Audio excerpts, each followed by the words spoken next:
ஏன் நம்ம ஹெல்மெட் முக்கியம் அப்படின்றத வந்து ஷார்ட்டாக முடிச்சிடலாம். எக்காரதை கொண்டு ஒரு லைஃப் லாஸ் ஆகக்கூடாது. அது ஆக்சிடெண்ட்டில் வந்து லைஃப் லாஸு நாட் அக்செப்டபிள். இது ஓட்டுறவங்களோட எரரா இல்லை ஆக்சிடென்ட் பண்ணவங்களோட எரரா, இப்படி எல்லா எரர் எங்கே இருக்குதுன்னு சொல்லிட்டு நம்ம ஆராய்ச்சி பண்ணி பனிஷ் பண்ணாலும் யூஸ் இல்லாததான் வந்து நிற்கிது. யாரை பனிஷ் பண்ணுறதுனாலையும் எந்த ஒரு யூஸும் இல்லாமல் வந்து நிற்கிறதுனால தான் கவர்மெண்ட்டும் கோர்ட்டும் இதில் இன்வால்வ் ஆகிட்டு நீங்கள் ஏதாவது ஸ்கீமை போடுங்க, ஏதாவது ட்ராப் பண்ணுங்கள், பட் லைஃப் லாஸ் ஆகக்கூடாது. அதுக்கு பீனல் செக்ஷன் எக்ஸ்ட்ரா நிறையா ஜாஸ்தி பண்ணாலும் பண்ணுங்கள், இல்லை அவேர்னஸ் ஜாஸ்தி பண்ணாலும் பண்ணுங்கள். ஆனால் ஒரு அற்ப காரணத்துக்காக ஒரு உயிர் போயிடக்கூடாது. எவ்ரி இயர் நம்ம ஸ்டாட்டிஸ்டிக்ஸ் எடுத்து பார்த்துட்டு இருக்கிறோம்.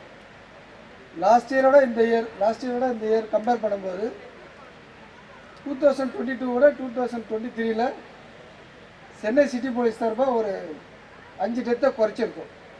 2022 2023 இப்போ 24 வந்து அதை விட ரொம்ப லோவாக வரணும். ஆனால் நமக்கு எதிராக வர்றது என்னது, 2022 இருந்த வெஹிக்கிளை விட 2023 இருந்த வெஹிக்கிள் ஜாஸ்தி. இப்போது 2024 இன்னும் வெஹிக்கிள் ஜாஸ்தி ஆகிட்டே இருக்குது. ஆனால் நம்மகிட்ட இருக்கிற இன்ஃப்ராஸ்ட்ரக்சர் சேம் அதே தான் இருக்குது. ஸோ இந்த பேலன்ஸை பண்ணி ஆக்சிடெண்ட் இல்லாமல் ட்ரைவ் பண்ணுறது ரோடு யூஸராக இருக்கிற நம்ம எல்லோரும் தான் பார்த்து யூஸ் பண்ணால் மட்டும்தான் இந்த ஆக்சிடெண்ட்டை ரெடியூஸ் பண்ண முடியும். இந்த லைஃப்பை சேவ் பண்ணுறதுல இந்த நிர்வாகமும் இந்த இன்சூரன்ஸ் கம்பெனியும் எடுத்துக்கிட்ட எஃபர்ட் சோஃபர் இந்த ஆடியோவில் பார்த்துருப்பீங்க. எல்லாருக்குமே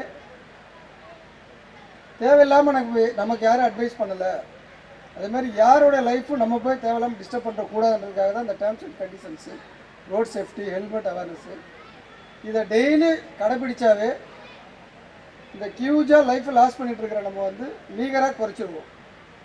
அநியாயமாக எந்த உயிரும் வந்து கேர்லெஸ்ஸால் போகாது. அதை வந்து இது ஒரு ஆப்பர்ச்சுனிட்டியாக எடுத்துக்கிட்டு டூ வீலர் ட்ரைவ் பண்ணுற எல்லாருமே வித்தவுட் ஹெல்மெட் ட்ரைவ் பண்ணக்கூடாதுன்ற ஒரு சபதத்தை உங்களுக்குள்ளே எடுத்துகிட்டு அதை டெய்லி கடைப்பிடிச்சாவே ஒரு அன்னெசரி லைஃப் லாஸை வந்து நம்ம அவாய்ட் பண்ணலாம். ஒரு ஆரோக்கியமான சமுதாயம் உருவாக்க நம்மளே காரணமாக இருக்கலாம். ஸோ இந்த வாய்ப்பு கொடுத்ததுக்கு, போலீஸ் அதில் இன்வால்வ் பண்ணதுக்கு, இதை மெனக்கட்ட எல்லா டிக்னிட்டிஸுக்கும் ரொம்ப நன்றி.